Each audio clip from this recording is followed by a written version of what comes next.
Start para. अध्यक्ष महोदय, सरकार देश में खेती का विकास, कृषि का विकास करने के लिए काफ़ी कोशिश कर रही है। अब हमें देखना है कि सचमुच में पैदावार कितनी बढ़ रही है और खेती के नए तरीकों का किस प्रकार से प्रयोग किया जा रहा है। मेरा सुझाव है कि सरकार इस चीज़ की जांच के लिए एक कमीशन नियुक्त करे। यह कमीशन किसानों की हालात को देखे और यह भी देखे कि खेती का कितना खर्च होता है और खर्च को निकालकर किसानों की बचत क्या है। तभी कोई एक सही निश्चय पर हम आ सकते हैं। पैरा। इसके बाद एक बात मैं और कहना चाहता हूँ। हमारे यहाँ गन्ने की समस्या बहुत कठिन है। गन्ने के दाम ठीक तरह से नहीं मिलते हैं। सरकार के हिसाब से तो दाम ज़्यादा मिल रहा है, लेकिन मैं समझता हूँ कि किसान का खर्चा इतना बढ़ गया है कि इसका खर्चा निकालना मुश्किल हो रहा है।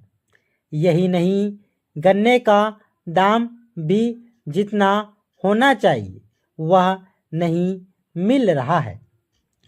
इसलिए इसके ऊपर फिर विचार करना पड़ेगा, क्योंकि किसान की हालात अच्छी नहीं है।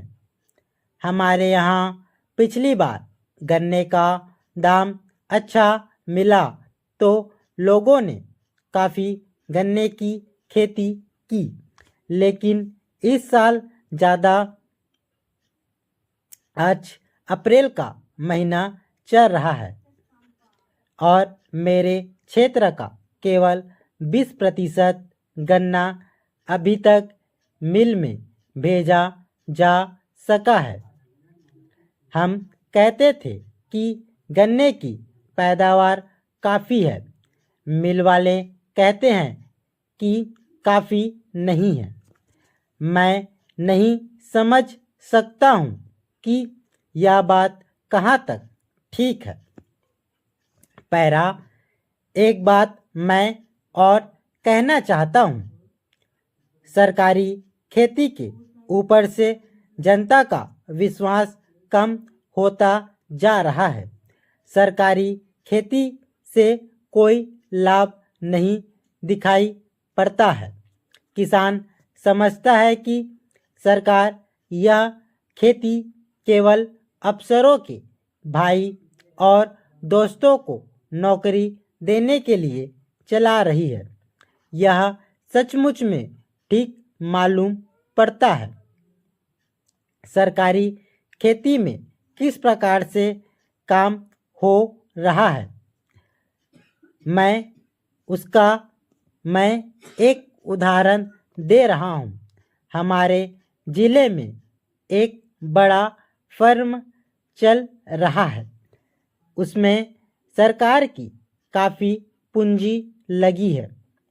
मैं देखता हूँ कि उसमें कभी भी इतनी पैदावार नहीं हुई कि उससे वहाँ के कर्मचारियों के वेतन का खर्च भी निकल सके।